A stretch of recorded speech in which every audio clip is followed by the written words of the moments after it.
वो मुकर्रर रथ है, सिर्फ आत्मा है या शरीर के द्वारा, अपने शरीर के द्वारा पार्ट बजाने वाला है? अपने शरीर के द्वारा पार्ट बजाने वाला है। वो स्वार्थी है या शिव की तरह सदैव परमार्थी है? वो भी स्वार्थी है। जिनको जिनको आत्माओं को अपना शरीर होता है वो सब स्वार्थी होते हैं। बाकी सतयुग त्रेता में स्वार्थी नहीं कहेंगे। क्यों? क्योंकि वहां देहभान होता ही नहीं, देह को याद करते ही नहीं। किसको याद करते हैं? आत्मा को याद करते हैं। तो हम याद करते हैं अपनी आत्मा को। पहले देह को भूल जाना, ज्योति बिंदु आत्मा को याद करना, फिर हम परमपिता परमात्मा को भी याद कर सकते हैं। कैसे याद करना है? साकार में आए हुए रथ में उस निराकार ज्योति बिंदु परमात्मा को याद करना, तब ही सृष्टि का परिवर्तन होगा। क्योंकि बाप आते हैं तो कोई मकसद लेकर आते हैं, लक्ष्य लेकर के आते हैं, या ऐसे ही आते हैं? क्या लक्ष्य है? लक्ष्य ये नहीं है कि ब्रह्मा के तन में आऊं और ज्ञान सुना के चला जाऊं। क्या लक्ष्य है? पतितों को पावन बनाने का लक्ष्य है।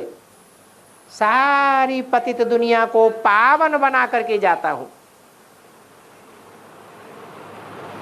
तो कैसे बनावेगा? पावन में प्रवेश करके बनावेगा क्या? पावन में तो प्रवेश करने की दरकार ही नहीं। दूसरी बात, इस दुनिया में पावन कोई है ही नहीं, सब नंबरवार पतित हैं। तो मैं किस में प्रवेश करूं? है इस दुनिया में मैं जरूर उसमें प्रवेश करूं जो सबसे जास्ती पतित बना हो। उस बड़े से बड़े पतित कामी कांटे को पावन बनाऊं तो दुनिया में नाम वाला होता है कि पतित से पतित को भी क्या बना दिया? संग के रंग से बड़े से बड़ा फूल बना दिया। तो परमात्मा बाप के संग में जो भी आवेगा वो भी क्या बनेगा? फूल ही बनेगा। और याद और योग के अंदर अंतर कुछ नहीं। योग अक्षर सन्यासियों का है, हठ योगियों का है। हमारी गृहस्थ व्यवहार में योग अक्षर नहीं है। क्या है? याद है। बच्चा पैदा होता है तो माँ की याद करता है, थोड़ा बड़ा होता है तो मित्र संबंधी याद आने लगते हैं, मोहल्ले पड़ोस के दोस्त याद आने लग पड़ते हैं। फिर स्कूल में भर्ती किया जाता है तो टीचर याद आता है।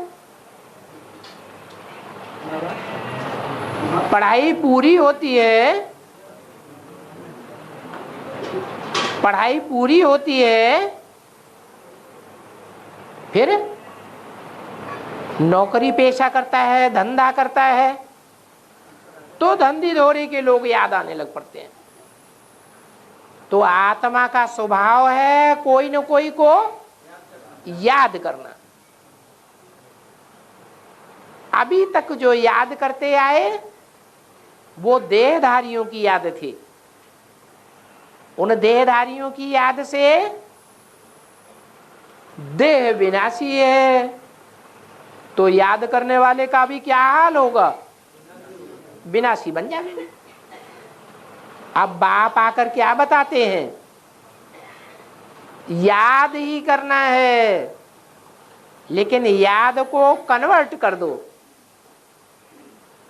देह को याद न करके, अपनी देह को याद न करके, संबंधियों की देह को याद न करके किसको याद करो? ऐसे को याद करो जिसको अपनी देह है ही नहीं। अपनी देह तो नहीं है, परंतु मुकर्रर देह में आता है या नहीं आता है? आता है। तो दो बातें हो गई, एक तो मुकर्रर देह व्यक्त है और एक अव्यक्त है। तो किसको याद करें? है साकार में निराकार को याद करें। लक्ष्य हमारा निराकार को याद करने का है या साकार को याद करने का है? वैसे भी माँ बच्चे को याद करती है। बच्चा स्कूल में गया है तो माँ की बुद्धि कहाँ चली जाती है? स्कूल में चली जाती है।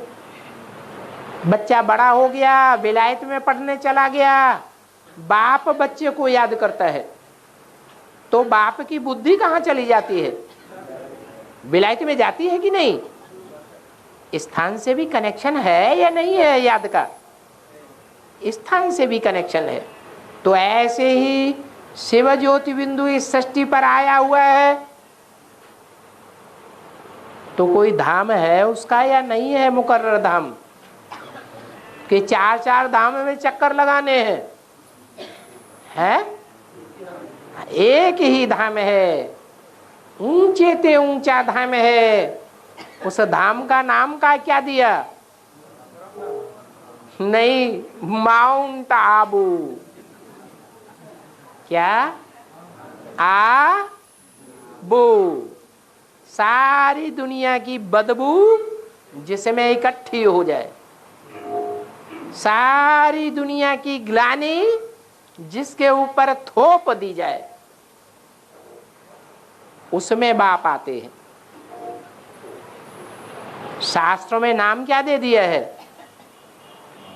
उस अवतार का कोई नाम दिया है? कलंकीधर नाम दिया है। तो तुम बच्चे भी नंबरवार कलंकीधर हो, क्योंकि बाप आते हैं कलंक को धोने के लिए।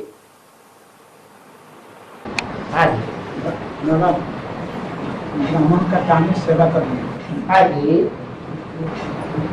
इसलिए बुलावा है, संगम पर जो राजा ही ले लेता है सेवा के बदले में, उनको सतयुग में राजा नहीं मिलता।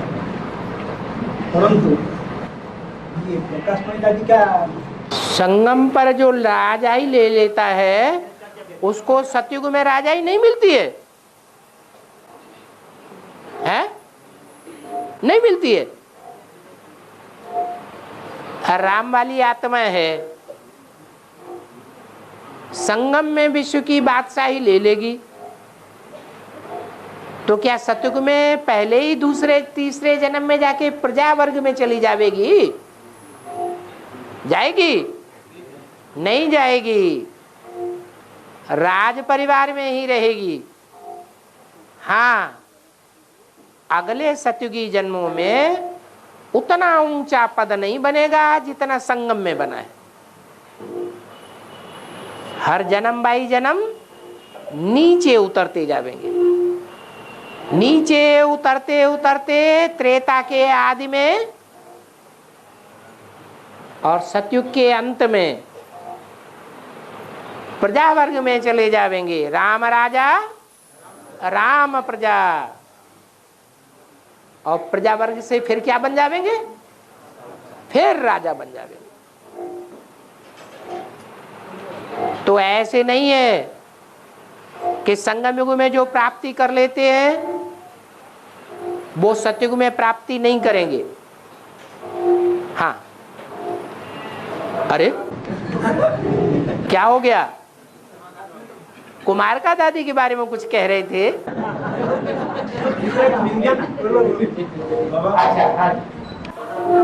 हाँ जी, माताएं कुछ कह रही हैं।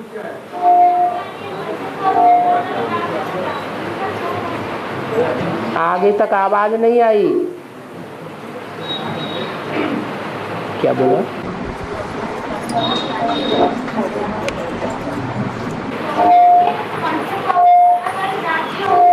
ये क्या कौन कौन हो रहा है?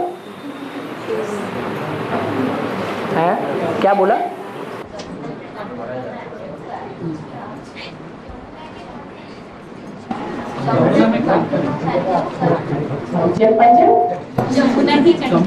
यमुना के कंठे पर राज्य होगा।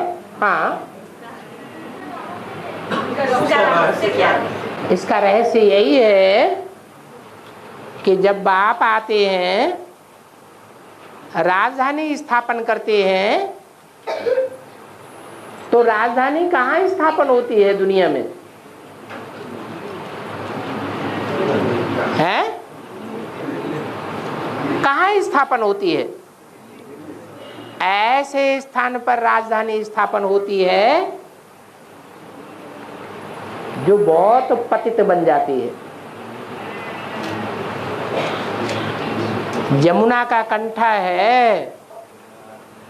यमुना अभी ऐसी नदी है जहां 7 नाले इकट्ठे गिरते हैं, इतना गंदला पानी हो जाता है। पतित से पतित स्थान है, उसको आकर के परिस्तान बनाते हैं।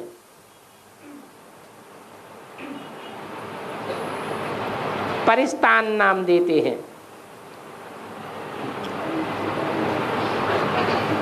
पतित को पावन बनाना ही परमात्मा बाप का काम है। जास्ती पतित माताएं बनती हैं या पिताएं बनते हैं? माताएं। कौन पतित बनाता है? पिताएं ही बनाते हैं। तो यमुना का कंठा है, 3 नदियां हैं, तीनों नदियों में सबसे जास्ती गंदला पानी किसका होता है? यमुना का गंदला पानी होता है। क्यों? क्योंकि यमुना की जो मिट्टी है वो गंगा की मिट्टी के मुकाबले अलग मिट्टी है कि गंगा जैसी मिट्टी है। गंगा की मिट्टी थोड़ा सा पानी डालो तुरंत धुल जाएगा, और यमुना की मिट्टी देह अभिमानी की ऐसी है, एक बार चिपक गई तो जल्दी छूटने वाली नहीं है। ये देह अभिमानी की मिट्टी की बात है। जरूर यमुना कौन से धर्म से कनेक्टेड है? इस्लाम धर्म से कनेक्टेड है। सबसे जास्ती रावण राज्य में पुराना धर्म कौन सा है? इस्लाम धर्म। तो सबसे जास्ती पतितपना भी किस में आता है? इस्लाम धर्म में ही आता है। तो ऐसे कोई आकर के भगवान बाप राजधानी बनाते हैं। राजाओं की धारणा शक्ति ऐसी जगह इकट्ठी होती है, उसको कहते हैं यमुना का कंठा। और आपने डाइवर्ट कर दिया मुझे, मेरा था, आपने डाइवर्ट कर दिया जो रामबल आत्मा जो। अब आप फिर डाइवर्ट कर दो, इसलिए हम रीडायरेक्ट करते हैं, इसलिए हम दोबारा बोलते हैं। हाँ। जो रामबल आत्मा का जो एग्जाम्पल आप दिए, रामबाई आत्मा तो गुरु में बोला है, भगवान बोले I was born to be in sadhana, उसी बोल तो वायदा किया वो है संगम पर। रामबल आत्मा तो ये रूल वादा किया कि आई एम मोस्ट ओबिडिएंट सर्वेंट, इसी रोल ही वो वायदा क्या है सारा जीवन संगम, सारा संगम जो मेरे कहने बात कुछ और था। संगम पर जो रजाई कर लेते हैं, फॉर एग्जाम्पल मान लीजिए जिसके बारे में बोलते थे बरदादी प्रकाश में, वो संगम पर तो अपना रजाई कर लिए, जैसे हो जो करके अपना कर लिए, फिर उनको कैसे सत्युग में रजाई मिल गया। उनको जो राजाई सत्युग में मिलती है उसका भक्ति मार्ग में कोई गायन पूजन यादगार मंदिर बनता है?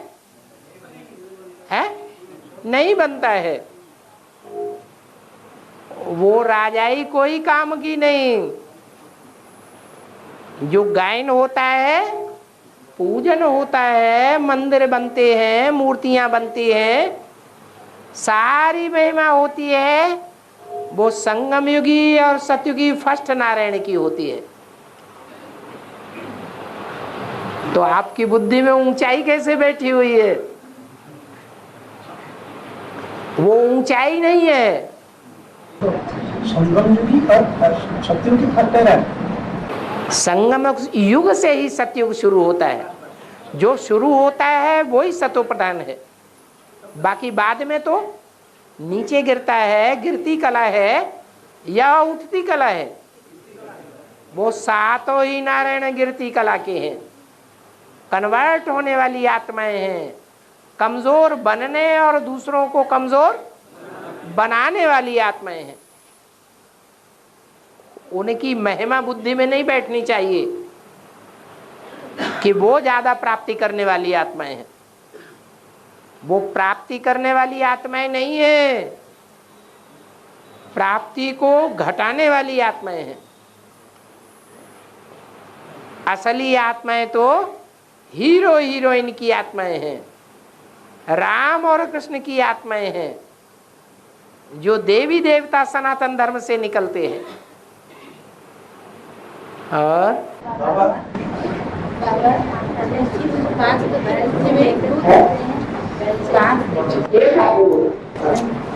पृथ्वी जो 5 तत्व है, पृथ्वी को कन्या माता से तुलना करती है। पृथ्वी को कन्या माता से तुलना करती है। जैसे आकाश, जल, वायु इससे तुलना करती है। तो कौन है? कौन कौन है? आकाश। आकाश तो बाप है, सबसे ऊंचा है। धरती को आकाश पुकारे, धरती को कौन पुकारेगा? धरती माता को कौन पुकारेगा? बाप ही पुकारेगा। तो आकाश बाप हो गया, धरती माता हो गई, बाकी सब बच्चे हो गए। जल देवता, वरुण देवता, वायु देवता, अग्नि देवता, ये क्या है? ये बच्चे हैं। धरती को भी रावण कंट्रोल में कर लेता है। धरती माता कहो, सीता माता कहो, कौन कंट्रोल करता है? रावण कंट्रोल करता है। जब धरती को ही कंट्रोल कर लिया तो धरती की गोद में पलने वाले जो बच्चे हैं, जलवायु अग्नि आदि देवता, वो रावण की पाटी से बांध दिए जाते हैं। रावण अपनी पाटी से बांध करके उनको इशारा करता है, हे वायु, स्विच दबाया चलो, तो चल पड़ता है।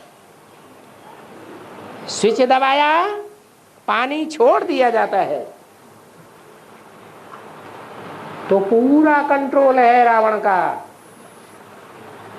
आकाश के ऊपर कंट्रोल नहीं है, तो लड़ाई हो जाती है। और खाना पकाने के समय तो शास्त्र में आप लोग पूजा करते हैं। हाँ, जिसकी पूजा करते हैं वो कभी संपन्न और चैतन्य में रहा होगा या जड़ाग्नि की पूजा करते हैं? जड़ की पूजा करते हैं। अग्नि देवता चैतन्य रहा होगा, उसकी पूजा की बात है या जड़त्व की पूजा की बात है? चैतन्य रहा होगा। और हाँ नंबर वन कामिकांड है, इसका कुछ क्या है? नंबर कामिकांड अरे नंबर वार नहीं, अव्वल नंबर का काम ही काटा। नंबर वन बता रहे। नंबर वन, हाँ नंबर वन काम ही काटा है। अरे ग्लानि किसकी उड़ेगी? कृष्ण काला है तो ग्लानि उड़ेगी कि कृष्ण गोरा हो जाता है तो ग्लानि उड़ती है? तो यही प्रूफ है। ग्लानि सबसे जास्ती किसकी होती है? ब्रह्मा की होती है, बच्चों की होती है कि बाप की होती है? वो निराकार ज्योति बिंदु बाप की होती है या साकार मनुष्य सृष्टि के बाप की ग्लानि होती है? साकार मनुष्य सृष्टि के बाप की ग्लानि होती है। हम बच्चे तो उसका कुछ देख नहीं पाते, हम बच्चे तो उसका कुछ देख नहीं पाते। तुम्हें निश्चय आता है, अनिश्चय आता है कि नहीं? निश्चय आता है। निश्चय आता, अनिश्चय नहीं आता। झूठे। हाँ लेकिन बाप का तो शिव जी के मंदिर में चारिपार्श्व परिक्रमा करने के लिए क्यों हमारे लोग मना करते हैं? सभी मंदिर में तो चारिपार्श्व घूमते हैं, परिक्रमा करते हैं, फिर शिव जी के मंदिर में तीन पार्श्व घूमने के बाद क्यों मना करते हैं? शिव के मंदिर में शिव के साथ किसकी पूजा होती है? शिवलिंग जहां रखा हुआ है, शिवलिंग के साथ कौन रखा हुआ है? जलाधारी रखी हुई है, पार्वती माता की पूजा होती है। तुम सब पार्वतियां हो। वो पार्वतियां जो पार लगाने वाली हैं, वो पार लगाने वाली को बड़े से बड़ी पवित्र बनाने वाली नदी कहेंगे। सागर से मिलने वाली नदी है या नाला है? क्या बुद्धि में समझना चाहिए? वो नाली है, नाला है या बड़े से बड़ी नदी है? क्या है? हैं? अरे बोलो तो, उसको क्या समझना चाहिए?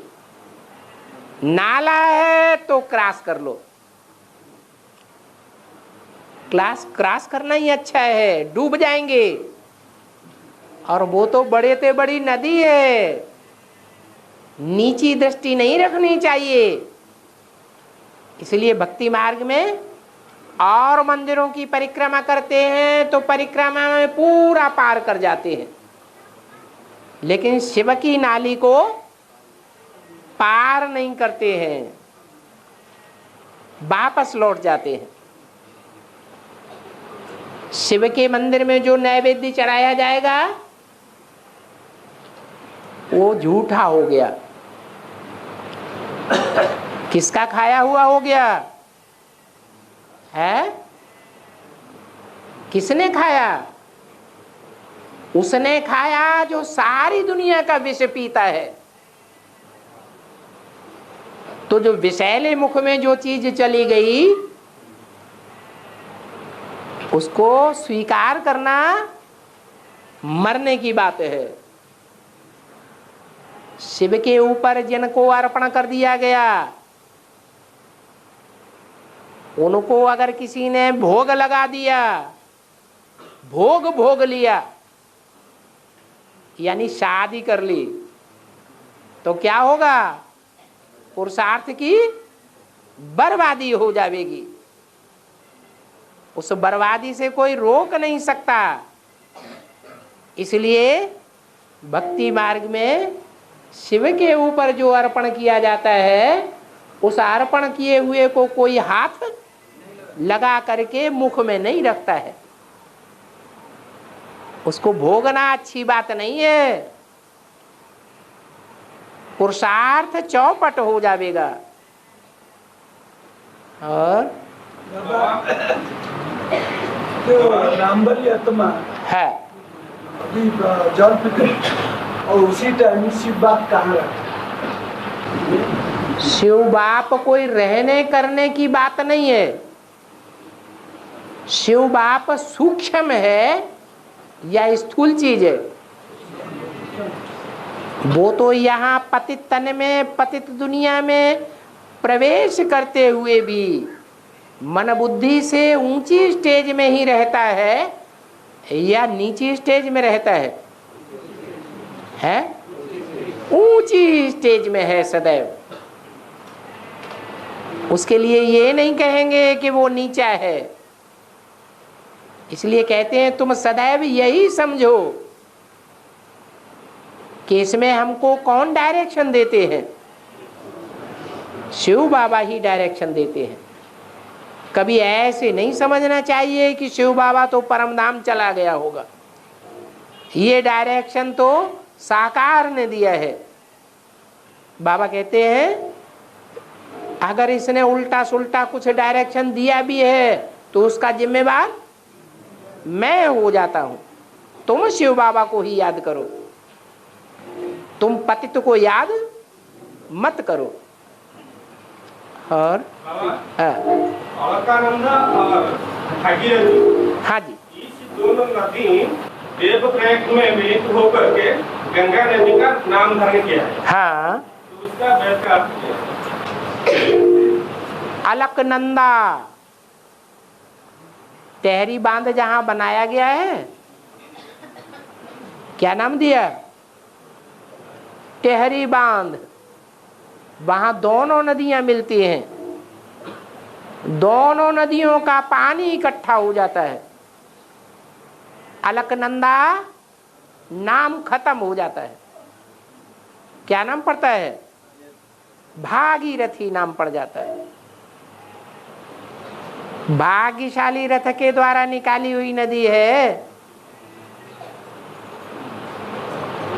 आती दोनों नदियां हैं ऊपर से, परंतु भागीरथी कहां से आती है? गौमुख से आती है। अर्थात गंगा कहां से आती है? गंगा को जन्म देने वाला कौन है? गौमुख। वो गौ कौन सी है? कौन सी गौ प्रसिद्ध है? कामधेनु गौ प्रसिद्ध है। तो यादगार भक्ति मार्ग में दिखाई हुई है। जब कामधेनु गौ की ऊंची स्टेज होती है तब गंगा निकलती है।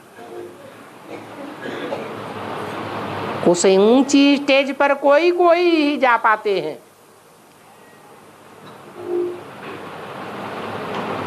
गंगा गौमुख से जब नीचे आती है तो नाम पड़ता है गंगोत्री,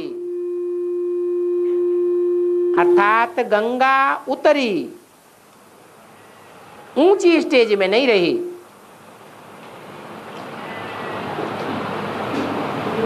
तो गंगोत्री और अलकनंदा ये अलग अलग नदियां हैं। ज्यादा पावरफुल कौन सी है? जैसे गंगा, यमुना, सरस्वती,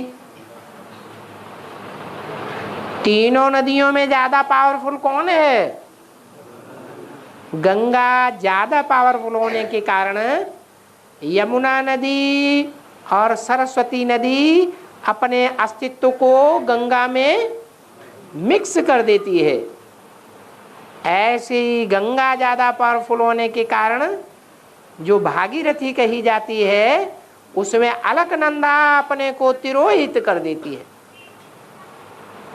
और बाबा ब्रह्म बाबा को उसमें निकाल के ले जाते हैं बेसिक वाले है, बेसिक वाले जो टाइम देगा गुजर दीदी को हमको ब्रह्म बाबा को बुला के ले जाते हैं। हम लोग को इस समय बोले को रोक नहीं जाएगा है?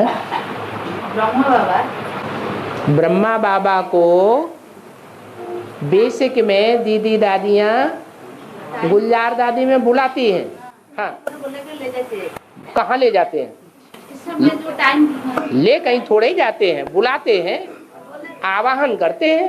हाँ इस समय हाँ, इस समय हम लोग को बुला के तो रोक नहीं पाएंगे, ब्रह्मा बाबा रोक नहीं पाएंगे। आप ब्रह्मा से प्राप्ति करने वाले हैं, आप ब्रह्मा को आवाहन करने वाले हैं या छोटी माँ को आवाहन करने वाले हैं? ये तो माँ है ना। आपका लगाव किससे है जन्म जन्मांतर का? बाप से हो तो माँ, फिर नहीं माँ तो जाकर उसमें आपकी इच्छा है तो उसकी गोदी में जाओ जिसकी गोदी में सारे राक्षस जाते हैं। सारे राक्षसों ने किससे प्राप्ति की? ब्रह्मा से प्राप्ति की। तो वो ब्रह्मा को आवाहन करते हैं। आपकी भी इच्छा है तो आप भी जा सकते हैं। अरे जा सकते, नहीं तो जाकर भी इतना समय लगा उनका भी बच्चे को सांत्वना देने पाए ना।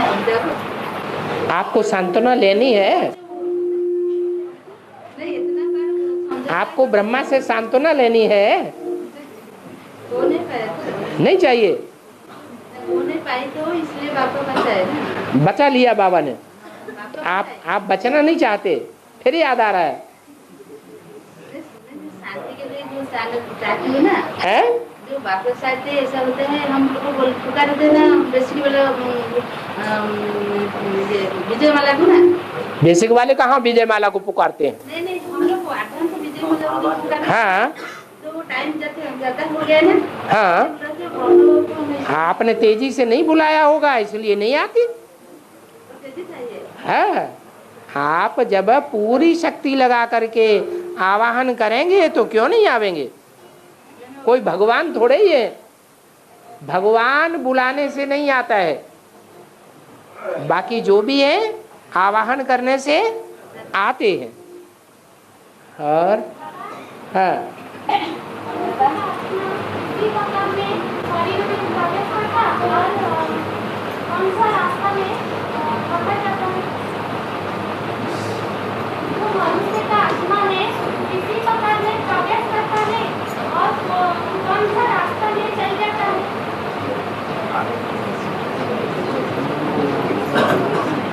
क्या कुछ समझ में नहीं आ रहा है?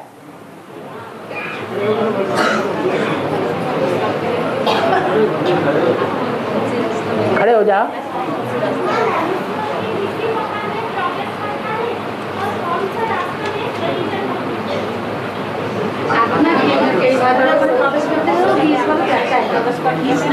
आत्मा कौन सी रास्ता में शरीर के अंदर प्रवेश करता है और कौन सी रास्ता में चली जाती है? वो तो जैसी आत्मा होगी वैसे रास्ते से जाएगी आएगी। पतित आत्मा होगी तो पतित रास्ता पकड़ेगी, पावन आत्मा होगी तो पावन रास्ता पकड़ेगी। पावन इंद्रियां भी हैं और भ्रष्ट इंद्रियां भी हैं। मरते समय याद आने की बात है। अंतमते सो गते, सारा जीवन जो याद करते रहे वो ही रास्ते में जाना है।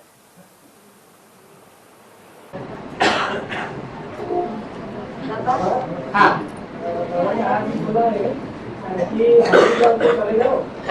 हॉस्पिटल में चले जाओ और हॉस्पिटल में जाओ और उनको बोलो कि आओ हम तुमको 21 जन्म के लिए निरोगी बना देंगे।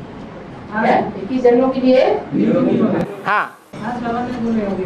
हाँ तो फिर बोले कि तुम्हारा अभी अगर रोग होता है तो वो होता रहेगा। तुम्हारा रोग होता है तो होता रहेगा। बीमारी अगर होता है तो वो होता रहेगा। हमारा हम बच्चों का रोग होता ही रहेगा। पॉइंट आया ना हाँ कि रोग आता रहेगा, चलता है रोग इसी में। हाँ वो हॉस्पिटल जाना है। हाँ हॉस्पिटल में जाकर के उन लोगों को समझाओ। तो 21 जन्मों के लिए कैसे निरोगी बन जाएंगे? 21 जन्मों की निरोगी तब बन जाएंगे जब हम बीज को पानी देंगे। वो किसको पानी देते हैं? किसकी परवरिश करते हैं? शरीर की परवरिश करते हैं। पत्तों को पानी देने से पौधे को पावर मिलेगी क्या? है? नहीं मिलेगी। पानी किसको देना पड़े? बीज और बीज से निकली हुई जड़ों को पानी देना पड़े। तो बीज को पहचानना है, वो बीज की पहचान सिवाय बाप के कोई दे ही नहीं सकता। तो बीज में अगर पानी देंगे तो शरीर निरोगी हो जाएगा इसी जन्म में? कौन से पानी की बात है? फिर भगवान बाप आते हैं तो मनुष्य सृष्टि का कौन सा बीज है जिसमें पानी देते हैं? कौन सा बीज है जो पानी को धारण करता है, जिससे सारा मनुष्य सृष्टि रूपी झाड़ सरज सब्ज हो जाता है? कोई बीज है? है? प्रजापिता है। हाँ,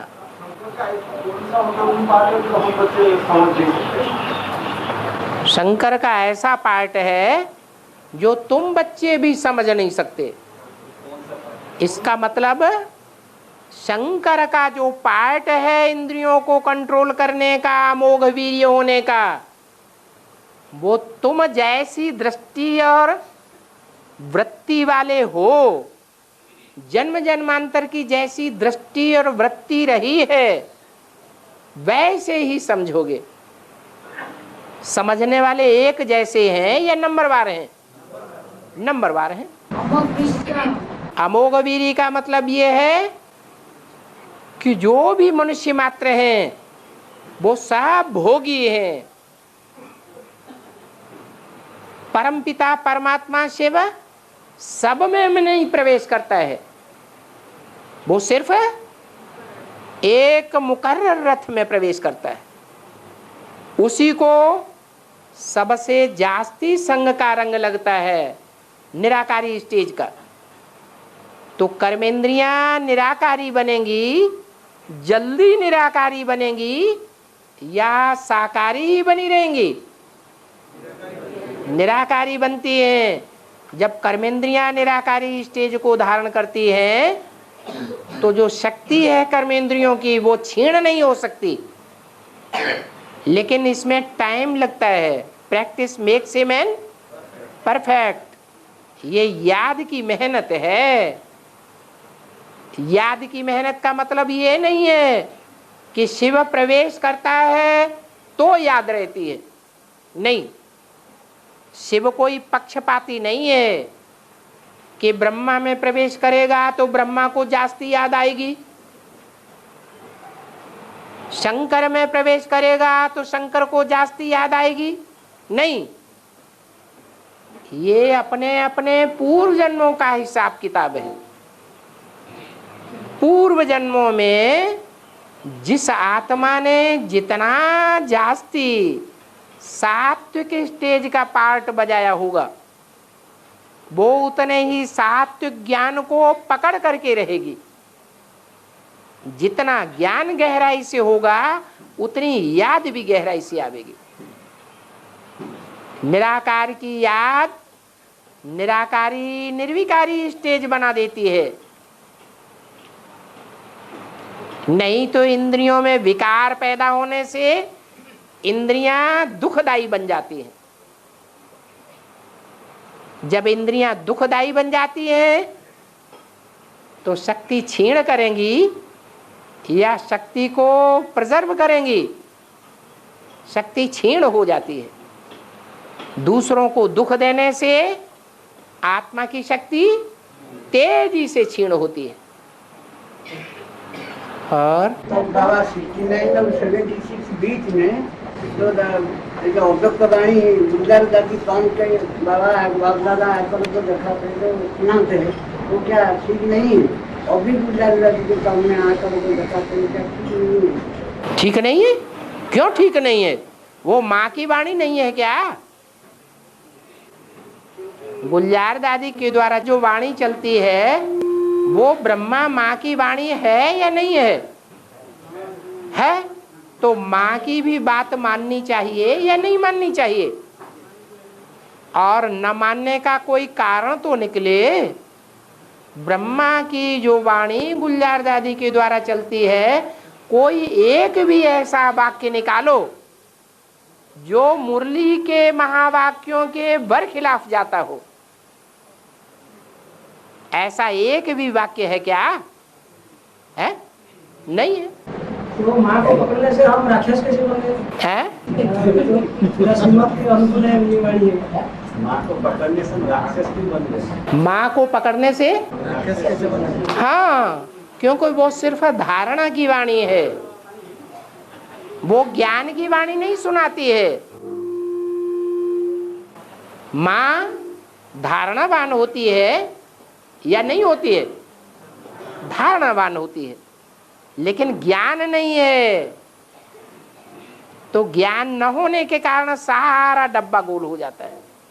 इसलिए ये नहीं कहा कि सिर्फ माँ की वाणी को ही मानो। क्या कहा? माता पिता दोनों की वाणी को फॉलो करो। और जो शिव बाबा प्रवेश करता है तो 60 वर्ष तो नहीं हुआ, तो ब्रह्मा बाबा को 60 वर्ष हुआ, जो दादा लखराज को, और सेवक राम को 60 वर्ष हुआ। तो राम वाली आत्मा अभी जो प्रवेश करते हैं वो 60 वर्ष। राम वाली आत्मा में जो प्रवेश करते हैं वो राम वाली आत्मा बेहद के ज्ञान में चली जाती है कि हद के ज्ञान में रहती है, तो आयु भी बेहद की हो जाती है। वो 60 साल 6 वर्ष के बराबर हो जाते हैं। 70 से लेकर के 75 तक ये 6 साल हुए। ये 6 साल हद के हैं या बेहद के स्टेज के हैं? बेहद की स्टेज के हैं। इसलिए 60 साल में जो काम होता है वो 6 साल के अंदर पूरा हो जाता है। और ज्ञानचंद्र में जो गुलजार राज में प्रवेश करता है, फिर शंकर वाली आत्मा में प्रवेश करता है और जगदम्बा में भी प्रवेश करता है। हाँ, कैसे प्रवेश करता है? 3 जगह। एक गुलजार दादी में जो प्रवेश करता है उसके लिए कारण बताया कि बचपन से ही गुलजार दादी बहुत आकर्षण वाली थी और ब्रह्मा बाबा उसको बुलाते रहते थे और वो भाग जाती थी।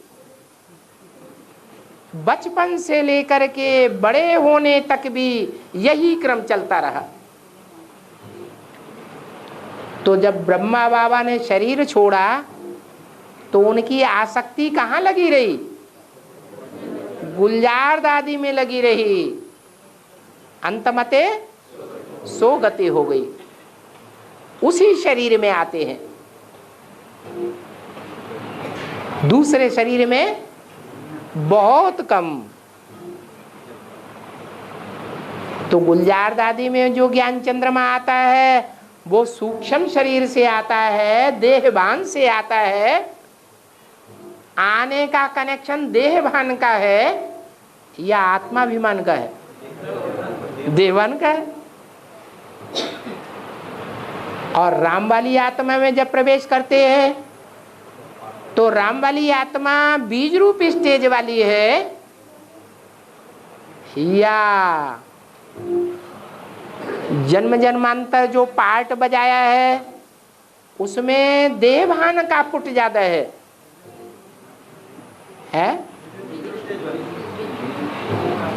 उसका नाम ही है भारत।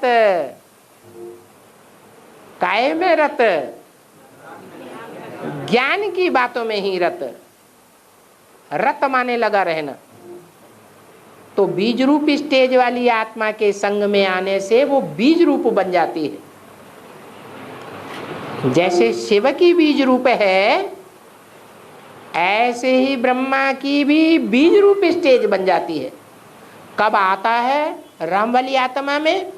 और कब चला जाता है ये राम वाली आत्मा को भी पता नहीं पड़ता। ऐसे ही जगदम्बा में, जगदम्बा भी रुद्रमाला का बीज रूप मणका है या साकार मणका है? बीज रूप मणका है। उस बीज रूप मणके में ब्रह्मा की सोल जब आती है तो वो भी बीज रूप स्टेज पकड़ लेती है। ये गुलजार दादी में और बीज रूप स्टेज में फर्क है। और गुलजार दादी में जब बाबा ब्रह्मा बाबा ज्ञान देता है उसी टाइम शंकर से निकल जाता है ना, शंकर से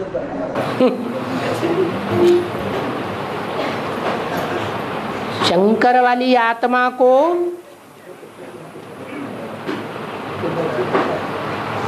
गुलजार दादी के द्वारा जो बोले हुए महावाक्य हैं दोबारा पढ़ने पड़ते हैं या नहीं पढ़ने पड़ते हैं? इससे क्या साबित होता है कि जब गुलजार दादी में ब्रह्मा की सोल प्रवेश करती है तो राम वाली आत्मा को पता चलता है या नहीं चलता है? है? नहीं पता चलता है, क्योंकि वो कार्य अलग हो रहा है। राम वाली आत्मा का पार्ट अलग है। राम वाली आत्मा का कोई भी बेसिक वालों से लगाव नहीं है। कौन सी आत्मा का लगाव है? ब्रह्मा का लगाव है। हाँ।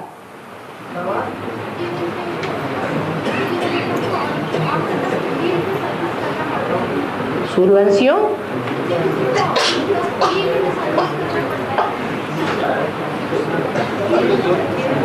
जोर से बोलो ताकि सुनाई पड़े।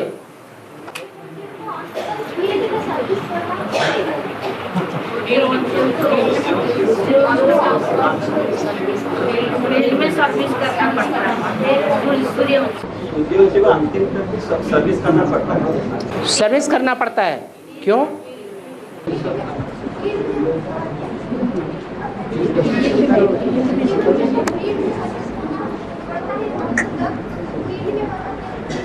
फील्ड में सर्विस करना, फील्ड में। हाँ, जो अंत तक इस सृष्टि पर काबिज रहेंगे, मर बिल्लाए नहीं जाएंगे, तो अंत तक वर्षा लेते रहेंगे या नहीं लेते रहेंगे? हैं? अंत तक वर्षा लेते रहेंगे। उनका पार्ट है सारी सृष्टि में घूम घूम के सेवा करने का। और बाबा आंखों से दिखाई पड़ता है उसको याद करना सहज है, लेकिन निराकार को जो कुछ आंखों से दिखाई नहीं पड़ता है उसको याद करना कठिन है। बाबा ने साकार को निराकार में याद करना, साकार को दिखाई पड़ता है सहज है। साकार को निराकार में याद करो, निराकार में साकार में याद, निराकार में साकार को याद करो, साकार में निराकार को याद करो। हाँ, तो बाबा साकार को दिखाई पड़ता है लेकिन निराकार को दिखाई नहीं पड़ता, उसको याद कैसे? निराकार जो चीज दिखाई नहीं पड़ती है, जैसे डॉक्टर लोग हैं, डॉक्टर लोगों को मलेरिया का कीटाणु इन आंखों से दिखाई नहीं पड़ता है, लेकिन जब वो यंत्र लगाते हैं तो उस यंत्र से मलेरिया का कीटाणु दिखाई पड़ता है। तो उस कीटाणु को याद करें या नहीं करें? बोलो, याद करना पड़े ना। तो ऐसे ही यहाँ है, जिनको तीसरा नेत्र मिला हुआ है उनकी बुद्धि में बैठ जाता है कि शिव ज्योति बिंदु है, इतना सूक्ष्म ज्योति बिंदु है जो इन आंखों से दिखाई नहीं पड़ता। बाकी जिसकी जैसी स्टेज है वैसी निराकारी स्टेज में देख सकता है। कोई को बड़ा बिंदु याद आवेगा, कोई को सूक्ष्म बिंदु याद आवेगा। जैसे कागज पर बिंदु रखते हैं तो जितना मोटा कलम होगा उतना मोटा बिंदु रखा जाएगा। बिंदु सूक्ष्म से सूक्ष्म हो सकता है। ऐसे ही बुद्धि से समझने की बात है कि 500-700 करोड़ मनुष्य आत्मा रूपी बिंदु है, उनमें सबसे जास्ती सूक्ष्म कौन है? कौन है? शिव परम पिता परमात्मा। जितना सूक्ष्म ज्योति बिंदु होगा उतना ऊंची स्टेज में जाएगा, जितना कम सूक्ष्म स्टेज वाला होगा उतना नीचे रहेगा धरने की ओर। जैसे पेड़ पौधों की आत्माएं हैं, जब विनाश होगा जलमयी हो जावेगी, बर्फ ही बर्फ हो जावेगी, उस समय वो पेड़ पौधों की आत्माएं मनुष्य आत्माओं के मुकाबले ऊंची स्टेज में रहेंगी या नीचे रहेंगी? नीचे रहेंगी। और वो मनुष्य आत्माएं ऊंची स्टेज में होंगी नंबर वन। उसमें भी जो देव आत्माएं होंगी वो सबसे ऊपर होंगी। देव आत्माओं में भी जो संपूर्ण देवताएं 84 जन्म लेने वाले होंगे वो बहुत ऊंची स्टेज वाले होंगे। उनमें भी जो सतयुगी देवताओं को जन्म देने वाले हैं, संगमयुगी लक्ष्मी नारायण के राज्य में आने वाले हैं, उनकी ऊंचाई का तो कहना ही क्या। ये स्टेज कहाँ बनाएंगे? यहाँ संगम युग में बनाते हैं। और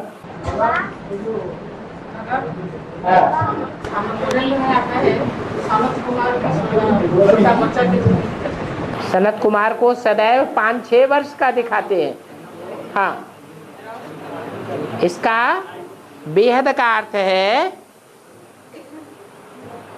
कि ये मनुष्य सृष्टि की सबसे पुरानी आत्माएं हैं या नई आत्माएं हैं जो आत्मिक स्टेज धारण करती हैं, सबसे पुरानी है। ब्रह्मा के संकल्प से मानसी सृष्टि जब रची गई तो पहले पहले मानसी सृष्टि में किसने जन्म लिया? मनुष्य सृष्टि के ये 4 बीज हैं। देवता धर्म का बीज, इस्लाम धर्म का बीज, बौद्ध धर्म का बीज और क्रिश्चियन धर्म का बीज। ये 4 मुख्य धर्म हैं दुनिया के। इन चारों मुख्य धर्मों की 4 बीज रूप आत्माओं ने मानसी सृष्टि में ब्रह्मा से जन्म लिया। कब से जन्म लिया? कब से जन्म लिया? कोई टाइम फिक्स है संगम में? नहीं। 76 में तो वो 6 साल के हो गए, तो 76 में जन्म लिया या 5-6 साल पहले जन्म लिया? जन्म तो उनका पहले ही हो गया, लेकिन अपने स्वरूप की जानकारी तब होती है जब बाप प्रत्यक्ष होता है। और ब्रह्मा बाबा को विक्रांतित्य बाबा बोलते हैं कि ब्रह्मा बाबा ही विक्रांतित्य है। ब्रह्मा बाबा ही विक्रांतित्य का रोल बाबा बोलते हैं। तो विक्रमादित्य का समय में 32 पितुड़ा थे सिंहासन में। 32 पितुड़ा, 32 सिंहासन, 32 पितुड़ा थे। और भोजराजा बहुत कोशिश करे, बहुत पूजा पाठ किए, फिर भी नहीं बैठ पाए। और 32 सिंहासन में नहीं बैठ पाए। लास्ट पिछला एक स्टोरी बतलाने के बाद सिंहासन लेकर के उड़ गए। बेहद में सिंहासन जो है 32 सिंहासन था ना विक्रमादित्य का, अंत में राजा भोज भी नहीं बैठ पाए। बहुत पूजा पाठ किए फिर भी नहीं बैठ पाए। और 32 पिछला कौन थे और भोजराज भी कौन है? बेहद में आपको क्या? बाबा ने बोला है शास्त्रों में सारा भूसा भरा हुआ है। इस टीवी में भी जो दिखाते हैं वो क्या दिखाते हैं? भूसा ज्यादा दिखाते हैं। उसमें से बाप जब आते हैं तो उस भूसे में से दाना दाना निकालते हैं, सार सार की बातें निकालते हैं। कुछ बातें सार की ब्रह्मा के द्वारा निकालते हैं शास्त्रों में से। वो मुरली में शास्त्रों की बातें आई हैं या नहीं आई हैं? आई हैं। तो उन सार की बातों पर मनन चिंतन मंथन करना चाहिए। कुछ बातें टीचर के रूप में जब व्याख्या देते हैं तो शास्त्रों की बातें क्लैरिफिकेशन में आई हैं, सार रूप में बताई हैं। बाकी बातों में जावेंगे तो बुद्धि में क्या भर जाएगा? भूसा भर जाएगा। बाबा ने बोला है कि मैं कोई बच्चों में प्रवेश कर सेवा कर सकता हूँ। कोई बच्चों में प्रवेश कर सेवा करता हूँ। तो वो जो जिसको बाप का परिचय है उसमें, जिस बच्चों को बाप का परिचय है तो उसमें ही प्रवेश करते हैं या और कोई जिसका पास परिचय नहीं है उसमें भी प्रवेश करके सेवा कर सकते हैं? जो बाप का बच्चा ही नहीं बना उसमें कैसे प्रवेश करेंगे? वो बीके वाले में ये घुस के सेवा कर सकेंगे या? बीके वाले जो हैं वो बाप के बच्चे हैं। बाप को जानते हैं? बाप के घर में जाके जन्म लिया। अरे बच्चा पैदा होता है तो किसके घर में जाके जन्म लेता है? बाप के घर में जाके जन्म लेता है। बाप की घरवाली उसके बुद्ध रूपी पेट में जाता है, बाद में जन्म लेता है। तो जो भी एडवांस के बच्चे हैं वो बाप के घर में जाके जन्म लेते हैं या ऐसे ही बच्चे बन जाते हैं? बाप के घर में जन्म लेना पड़े। जैसे जन्म लेते हैं तो जन्म लेने से पहले गर्भ में रहना पड़ता है। 9 महीने गर्भ में रहते हैं तो बाहर की दुनिया से कनेक्शन कट हो जाता है। ये भी बेहद का गर्भ है। 7 दिन में 1 दिन आना, 1 दिन जाना, 9 दिन बाहर की दुनिया से बुद्धि का कनेक्शन कट हो जाता है। फिर बच्चे की पैदाइश होती है। हाँ, बाप अकेले प्रवेश नहीं कर सकते तो बाप दादा कॉम्बाइंड होकर के प्रवेश कर सकते हैं? बाप के कॉम्बाइन होकर प्रवेश कर सकते हैं। ये बाप की प्रवेशता दादा के साथ है। बाप और दादा कंबाइंड हैं या अलग अलग हैं? कंबाइंड हैं। बाप कौन है? हैं? बाप कौन है? शिव बाप है। अगर शिव बाप है तो दादा कौन है? आत्माओं के बीच में बड़ा पार्टधारी कौन है? राम वाली आत्मा। इस रूप में अगर आत्मिक स्थिति में स्थित होकर देखेंगे तो शिव बाप है आत्माओं का और राम वाली आत्मा दादा है। अगर भाई बहन के रूप में देखेंगे तो राम वाली आत्मा में शिव बाप प्रवेश होकर के प्रत्यक्ष होता है। वो बाप है। और ब्रह्मा वाली आत्मा दादा है। ये बाप दादा है। राम और कृष्ण बाप दादा हैं। समझने का फेर है।